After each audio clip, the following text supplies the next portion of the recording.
இலங்கையினுடைய கல்வி சீர்திருத்தத்துல வரப்போற மாற்றம் தொடர்பாக நாடு முழுவதும் ஒவ்வொரு வீடுகள்லையும் ஒவ்வொரு பாடசாலைகள்லையும் சமூக வலைத்தளங்கள்லையும் செய்தித்தளங்கள்லையும் பேசுற விஷயமாக மாறி இருக்கு. இதுல பல விஷயங்கள் உண்மையும் இருக்கு, பொய்யும் இருக்கு. சமூக வலைதளங்கள்ல பல விஷயங்கள் இப்பொழுது இது தொடர்பாக விமர்சிக்கப்படுது. பல பொய்யான செய்திகள் இதுல பார்க்கக்கூடியதாக இருந்தது. நேற்றைய நாள்ல பிரதமரும் கல்வி அமைச்சருமான ஹரணி அமரசூரிய அவர்கள் நேர்காணல் ஒன்ற ஒரு சிங்கள தொலைக்காட்சிக்கு வழங்கியிருந்தாங்க. இதுல பல விஷயங்கள் அவங்க நேரடியா சொல்லியிருக்காங்க. அந்த விஷயங்களை நாங்க சுருக்கமா இந்த வீடியோல பார்க்க போறோம். முக்கியமான கேள்வி, பாடசாலை நேரத்துல அதிகரிப்பு ஏற்பட்டிருக்கு.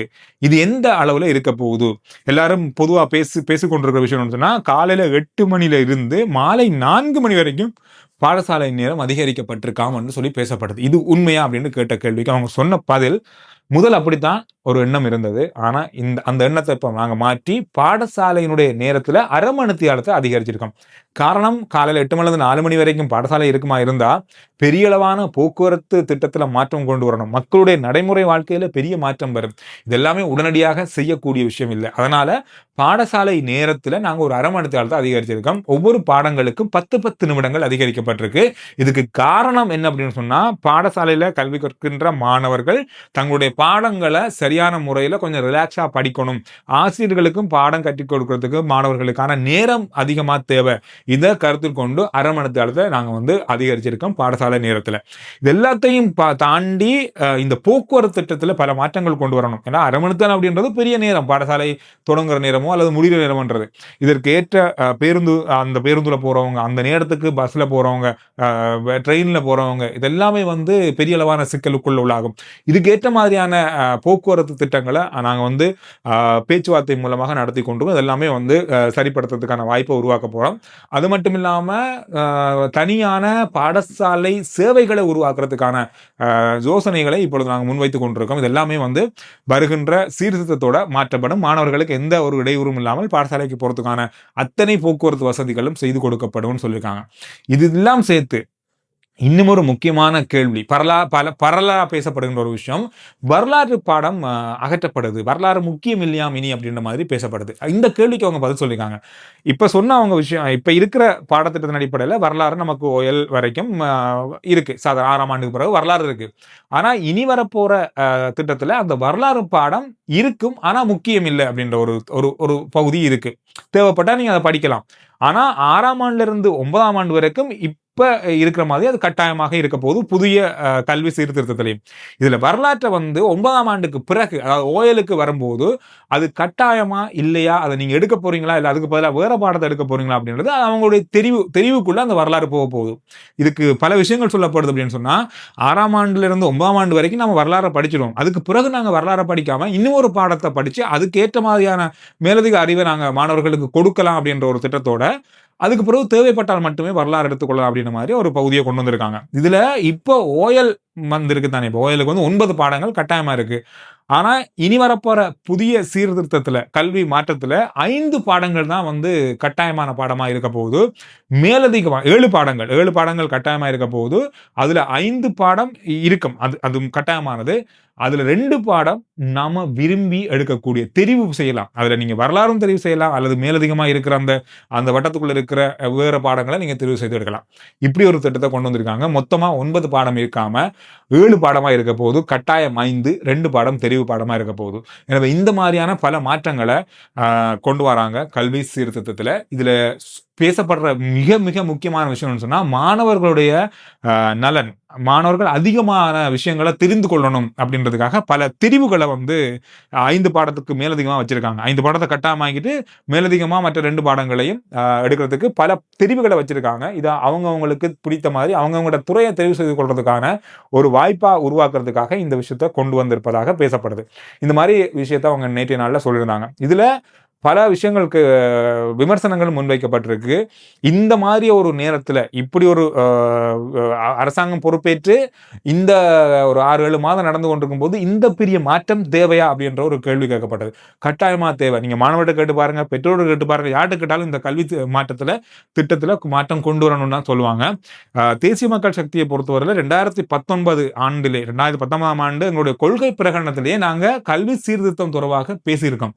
இது தொடர்பாக நாங்க வலியுறுத்தி இருக்கும். அந்த மாதிரி ஒரு திட்டத்தை தான் நாங்க இப்ப கொண்டு வந்திருக்கோம்னு சொன்னாங்க. அதோட இன்னும் ஒரு விஷயம், இதுல கல்வித்துறையை சேர்ந்தவங்க, மதகுருமார்களா இருக்கட்டும், பொதுத்துறையில இருக்கவங்களா இருக்கட்டும், கல்வி சார்ந்த உயர் அதிகாரிகள், இந்த மாதிரியான ஆட்களோட நீங்க பேசல, திடீரென இந்த மாற்றத்தை நீங்க கொண்டு வாரீங்க, அவங்களோட எந்த கலந்துரையாடலும் செய்யல அப்படின்ற மாதிரி ஒரு குற்றச்சாட்டு இருக்கு. ஏன் அப்படி அந்த மாதிரி ஒரு விஷயம் இருக்கு அப்படின்னு சொல்லி கேட்டதுக்கு, இல்ல அந்த தொடர்பாக பேச்சுவார்த்தைகளுக்கு நாங்க நேரம் குறிச்சிருக்கோம், அது தொடர்பான பேச்சுவார்த்தைகள் அவங்களோட நடக்கும். ஆனா இது பேச்சுவார்த்தை மட்டத்திலாம் நேரம் குறிக்கப்பட்டிருக்க ஒழிய, இந்த கல்வி சீர்திருத்தம் அப்படின்றது வருகின்ற 2026ஆம் ஆண்டு அமுலுக்கு வருது, 100% அமுலுக்கு வருது. ஆனா அந்த பேச்சுவார்த்தைகள் அப்படின்ற ஒரு சிலரோட பேசுற பல விஷயங்கள் இருக்கு தானே, அந்த மாதிரியான பேச்சுவார்த்தைகள் நடக்கும். ஆனா முடிவு பண்ணிட்டாங்க, 2026ஆம் ஆண்டுல கல்வி சீர்திருத்தம் இலங்கையில இருக்கு, அதுல எந்த மாற்றமும் இல்ல. இதுல இன்னும் ஒரு முக்கியமான விஷயம் பரவலா பேசப்படுது, பலருடைய எதிர்ப்பையும் கொண்டு வந்திருக்க விஷயம் சொன்னா, அந்த கல்வி சீர்திருத்தத்துல வரலாற்று பாடத்துக்கு பெரிய அளவான முக்கியத்துவம் கொடுக்கல. 6ஆம் ஆண்டுல இருந்து 9ஆம் ஆண்டு வரைக்கும் தான் கட்டாயம்னு சொல்றாங்க. அதுக்கப்புறம் கட்டாயம் இல்ல,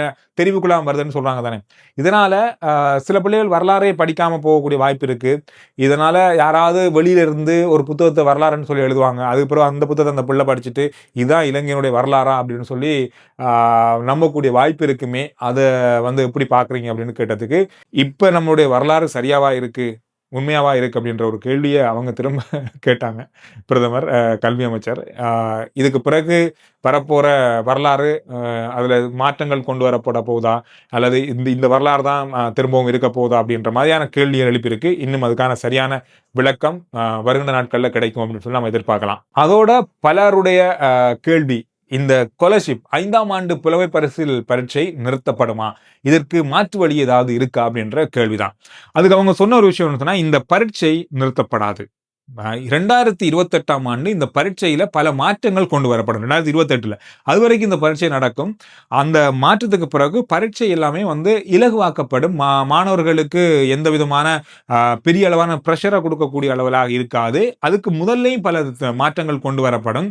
குறிப்பா இந்த பாடசாலைகளுக்கு இடையிலான ஏற்றத்தாழ்வு குறைக்கப்படும். இந்த பாடசாலைகள் அந்த பெரிய பாடசாலைக்கு போகணும், இந்த பாடசாலைக்கு நாங்க போகணும், பிள்ளையை அங்க அனுப்பணும் அப்படின்ற ஒரு பெரிய ஒரு பிரஷரால தான், அழுத்தத்தால தான் மாணவர்களை அந்த நேரத்தில் கஷ்டப்படுத்துறாங்க. அதனால அந்த பிள்ளைகள் கொஞ்சம் கஷ்டப்பட்டு படிக்க வேண்டியிருக்கு. இதை அந்த ஏற்றத்தாழ்வு, பாடசாலைகளுக்கு இடையில ஏற்றத்தாழ்வை நாங்க இல்லாம பண்றோம். அதனால இந்த பரீட்சை இருக்கும், ஆனா ஒரு முக்கியம் இல்லாத அல்லது இது கட்டாயமானது அப்படின்ற மாதிரி இருக்காது. ஆனா இந்த பரீட்சை சாதாரண பரீட்சை நிறுத்தப்படாது, அதாவது ஸ்காலர்ஷிப் பரீட்சை நிறுத்தப்படாது அப்படின்றத சொல்லியிருந்தாங்க. இந்த மாதிரி பல விஷயங்கள் பேசப்பட்டது. இன்னும் பல விஷயங்கள் இந்த கல்வி சீர்திருத்தத்தில் இருக்கு. இது ஒரு பகுதி தான், ஒரு சின்ன பகுதி தான். நிறைய பேர் பேசுறாங்க, நிறைய பேர் சொல்றாங்க இந்த கல்வி சீர்திருத்தம் எப்படி இருக்க போகுதுன்னு சொன்னா, ஒரு இன்டர்நேஷனல் பாடசாலை, இப்ப இருக்கிற இலங்கையில் இருக்கிற சர்வதேச பாடசாலைகள்ல இருக்கிற அந்த கல்வி முறைக்கு கிட்டத்தட்ட ஒரு பக்கத்துல போகக்கூடிய அளவுல இருக்கும் அப்படின்ற மாதிரி சொல்லப்படுது. நீங்க இது தொடர்பாக ஏதாவது அறிஞ்சிருக்கீங்களா? இது தொடர்பான விஷயங்களை பற்றி, இந்த கல்வி சீர்திருத்தம் பற்றி நீங்க என்ன நினைக்கிறீங்க அப்படின்றத கருத்துக்கள்ல சொல்லுங்க. இலங்கையில இப்படி ஒரு செய்தி பார்க்கும்போது ஆச்சரியமா இருந்தது. இப்படி நம்ம நாட்டில் இந்த அளவுக்கு மாற்றம் வந்திருக்கா அப்படின்ற மாதிரி நீங்க இந்த செய்தியை பார்த்து முடிக்கும் போது நீங்களே உணர்வீங்க. அதாவது இலங்கையினுடைய சனத்தொகையை எடுத்துக்கொண்டா ஆண்களை விட பெண்கள் அதிகமாக இருக்காங்க அப்படின்னு சொல்லப்படுது. பெண்களுடைய வீதம் அதிகரித்திருக்கிறது. 1995ஆம் ஆண்டின் கணக்கெடுப்பின்படி பார்க்கும்போது 100 பெண்களுக்கு 100.2 ஆண்கள், அந்த வீதம் ஆண்கள் இருந்தாங்க. இப்ப எடுக்கப்பட்ட கணக்கெடுப்புல 100 பெண்களுக்கு 93.7 பேர், அதாவது 100 பேருக்கு 97 பேர் தான், 93 பேர் தான் இருக்காங்க, 7 பேர் இல்லை. அந்த மாதிரி மிகப்பெரிய அளவுல ஆண்களுடைய வீதம் குறைந்திருக்கு, பெண்கள் வீதம் அதிகரித்திருக்கு அப்படின்னு சொல்லப்படுது. இதுக்குரிய காரணம்னு சொன்னா, பெண்கள் அதிகமா முக்கியமான துறைகள்ல முன்னேறி வராங்க. ஆண்கள் வேலை வாய்ப்புகள், இள வயதுல வெளிநாடுகளுக்கு போறதுன்ற பல காரணங்களால ஆண்களுடைய வீதம் இலங்கையில குறைவடைந்திருக்கு. இது வருங்காலத்துல இன்னும் இந்த குறைவு என்பது அதிகரிக்கக்கூடிய வாய்ப்பு இருக்குன்னு சொல்லப்படுது. ஏன்னா ஒரு 10-15 வருஷம் ஆகும்போதே ஆண்கள் வெளிநாட்டுக்கு படிக்க போறது, வேலைக்காக போறது, இந்த மாதிரியான பல விஷயங்கள், நம்ம பொருளாதார சிக்கல் என்ற ஏராளமான காரணங்களால ஆண்களுடைய வீதம் வெளிநாட நோக்கி இருப்பதால இங்க பெண்களுடைய எண்ணிக்கை அதிகரித்திருக்கிறது அப்படின்ற கணக்கு எடுக்கப்பட்டிருக்கு. இது ஒரு பல இடங்கள்ல, பல துறைகள்ல பெரிய பாதிப்பை வருங்காலத்துல ஏற்படுத்த வாய்ப்புகள் இருக்கு அப்படின்ற மாதிரி சொல்லப்படுது. எதிர்காலத்துல இது மிக மோசமான பாதிப்பை நமக்கு தரும் அப்படின்ற மாதிரியும் எச்சரிக்கப்பட்டிருக்கு. எனவே இந்த விஷயங்கள் தான் இந்த நாளில் பார்க்கப்பட்ட மிக முக்கியமான செய்திகளாக இருக்கு. RG Chandru report YouTube channel, Facebook page, WhatsApp channel எல்லாத்தையும் ஃபாலோ பண்ணுங்க. அடுத்த வீடியோல நான் உங்களை சந்திக்கிறேன்.